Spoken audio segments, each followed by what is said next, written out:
More than 40 years later, that pile of paper became this book. Gary titled it, My Story. It's my story, you know, that's the way I remember it.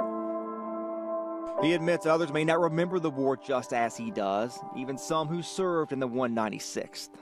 They seem to remember a cleaner version of what happened. Right. Well, my version was what I wrote down years ago. And it was a nasty little war, and that's the way it was written. In the book, stories that led to Gary's 2 Bronze Stars and a Purple Heart. Also stories of soldiers who didn't make it home. This is a good story right here. This right here, that's Carl Green. Carl was killed fighting in the DMZ. As it turned out, his name was not Carl Green. His name was Carl Burdick, and he joined the Army when he was 17. He tried to join the Army, and he couldn't go in, and he actually changed his name, lied about it, and before anybody was the wiser, he was in Vietnam as Carl Green.